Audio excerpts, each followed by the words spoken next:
Good morning. Welcome to Rising. We have a great show for you today. Happy Friday, but first, we want to talk about a new bill being proposed by Senator Joni Ernst of Iowa.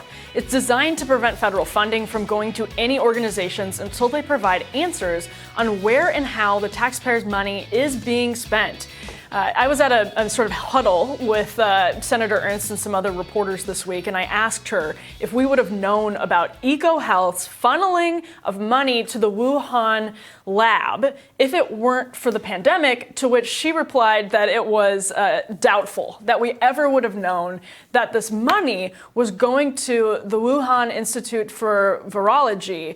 This is American taxpayer dollars. It's going to this very risky gain-of-function research, and we wouldn't really have been able to keep track of it if it weren't for the pandemic. It's not that, the NIH didn't have the ability to sort of poke around and see what's going on, but the way that this exists right now, and I think the reason this is worth talking about and actually is worth sort of both sides coming together and saying, what in the hell are we going to do about this, is because we have this tangled web of taxpayer money that is going in all of these different directions.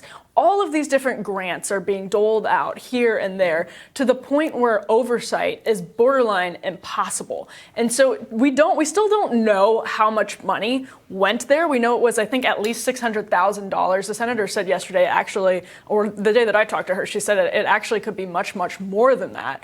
And we still don't have a clear answer to that. We still don't, and there are already mechanisms in place to track the way the money is being spent, but there aren't strong enough incentives to actually disincentivize stonewalling from some of these groups and to disincentivize the lack of transparency for some of these groups. So Senator Ernst's bill would just sort of yank federal funding, period, from groups that don't comply with the transparency regulations.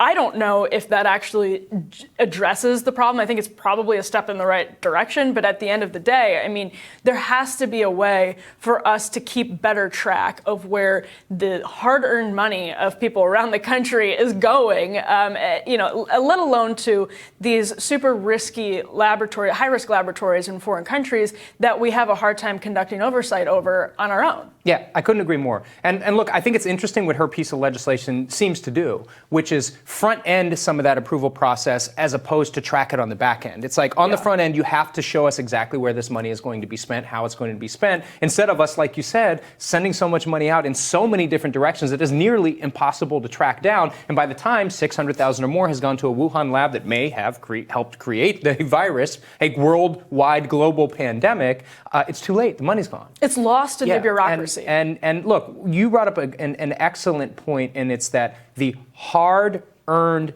taxpayer money that we are funding these things with deserves real oversight.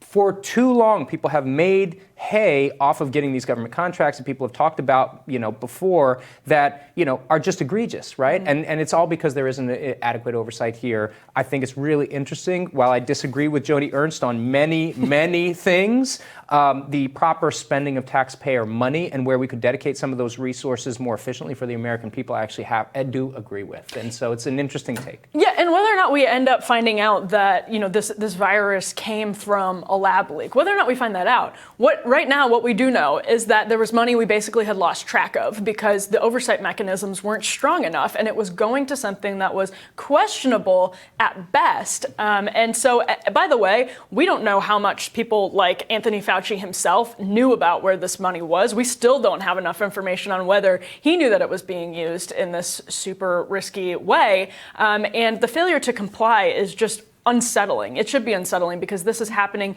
who knows where right now with other different funding. And that's, again, obviously I'm a conservative in this equation, and one of my biggest problems constantly with the left is that the response is always sort of knee-jerk, let's pour more money without meaningful reforms. Let's pour more money into a problem without meaningful reform. What that does is expand the bureaucracy in a way that's really great for special interests who can capitalize on things like grants and who can capitalize on things like carve-outs and loopholes rules without actually making a system that's more efficient with taxpayer money. And the sort of pour more money instinct that, again, we're talking about the IRS right now getting a huge increase in spending from Biden's proposal. The IRS, are you kidding me? Like, how many problems do we have on a daily basis with the IRS? And they may need more resources in some ways. Absolutely, they may need more resources in some ways. I don't want to abolish the IRS, but my God, I would want to reform the IRS before suddenly pouring an influx of taxpayer money into an organization that I have absolutely no confidence is going to use it responsibly. Yeah.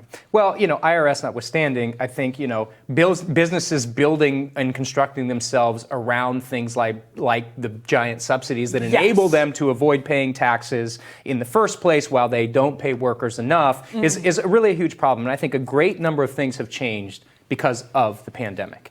The way we work, the way we look at work.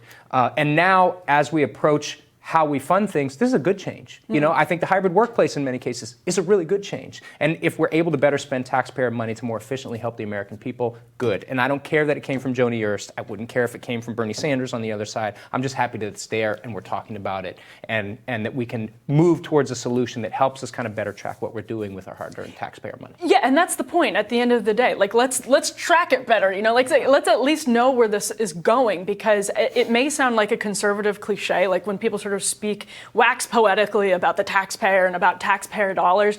It really isn't, though. Like, that is legitimately money that is going out of American workers' wallets to these random, unknown places where we lose track of what's actually happening with it. And in some cases, it's being used egregiously, I mean, just recklessly, by bureaucrats who have agendas or have their own interests and need to protect things. And then we get into this situation where we are having a hard time actually finding out, despite the trove of emails that were obtained through FOIA requests regarding Dr. Fauci himself, we're still looking through the glass dimly. And these are people and institutions that are funded with our money as taxpayers. Absolutely. I think transparency in all things. Let's shine the disinfectant of light on some of this stuff and see what's there, get rid of it, and make sure that programs that we sponsor with our tax dollars more efficiently help the American people. I don't think anybody on any side of the aisle should be against that. No, and you know what you can't FOIA? Congress. I mean, the effort to actually increase transparency is difficult because there's interests on both sides of the aisle, entrenched interests on both sides of the aisle that absolutely do not want transparency. And even when you do implement transparency, they find a way to get around it. They do. I mean, it's not to say that it isn't a step in the right direction, as I would suggest that this bill is, but they'll still find ways to get around it because they have the resources and the will to do so. And so, at the end of the day, it's interesting how we sort of come down on this, where like transparency is good. I'd prefer to sort of like trim the sort of tangled bureaucracy, but at the very least, we can agree on efficiency and transparency, because these institutions exist because of our hard-earned money and the taxpayers' hard-earned money, and that money is spent, I think, recklessly. They're meant to serve us, and in ways they're not. Transparency would be a good thing to know about it so we can correct it. More on Rising right after this.